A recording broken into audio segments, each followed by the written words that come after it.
गांव में रमेश और शीला नाम के दो दंपति रहा करते थे। रमेश के पास गांव के पास में ही एक छोटा सा टुकड़ा खेत का था, जिसमें वह अनाज बोकर अपना जीवन व्यतीत करता था। रमेश प्रतिदिन अपने खेत में जाता और अपने खेत को देखकर आ जाता था। रमेश के खेत के पास में एक चोर कौवा रहा करता था, जिसका नाम कालू था। वह रोज उसके खेत से मक्का तोड़ता और एक पेड़ में जाकर खा लेता, और जो भी पक्षी उसके पास आता वह उसको चिढ़ाता और कहता, मैं तो अपने लिए अनाज लाता हूँ और पेट भर के खा लेता हूँ। कालू कौवा बहुत ही घमंडी था। जो भी पक्षी उसके पास आता वो उसको भोजन नहीं देता और अकेले ही खा जाता था। एक दिन रमेश ने देखा कि उसके खेत का मक्का कम होता जा रहा है। वो अपनी पत्नी को आकर बताता है,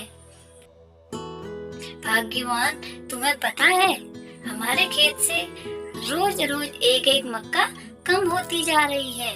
पता नहीं कौन चोर ले जा रहा है।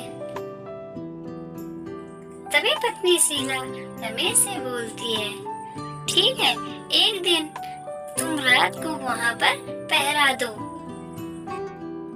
कालू कौवा रात होते ही एक मक्का रोज तोड़कर ले जाता है और जंगल के हर पक्षी को चिढ़ाता है और उनके सामने जाकर मक्का खाने लगता है।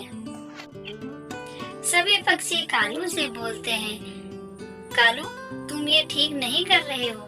वो किसान मेहनत करता है और तुम उसका मक्का चोरी करके खा जाते हो। एक दिन बंटी कबूतर, कालू कौवा और मिट्टू तोता तीनों एक साथ बैठते हैं। तभी कालू कौवा बंटी कबूतर से बोलता है, तुम तो रोज भूखे ही रह जाते हो। मैं तो किसान के खेत से रोज एक मक्का लाता हूँ और अपना पेट भर लेता हूँ। मिट्टू कालू से बोलता है, कालू, तुम ये काम सब बंद कर दो। चोरी करने से कोई फायदा नहीं है। एक दिन तुम्हें जरूर पछताना पड़ेगा। कालू कौवा तोता और बंटी कबूतर की बात नहीं सुनता है और वहाँ से फिर से किसान के खेत की तरफ उड़ जाता है। तभी वह देखता है कि किसान अपने खेत में खड़ा है। वह पास में ही पेड़ पर बैठ जाता है और किसान के घर जाने का इंतजार करता है। जैसे ही किसान अपने घर के लिए निकलता है, कौवा खेत में जाकर मक्का तोड़ना शुरू कर देता है।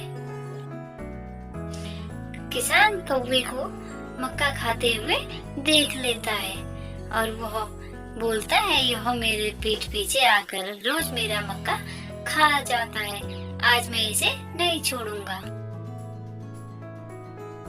तभी किसान पीछे से कौवे को चोट मार देता है और कौवा किसी तरह वहां से जान बचाकर भाग जाता है। फिर उसे अपनी गलती का एहसास हो जाता है और वह अपने किए पर पछताने लगता है।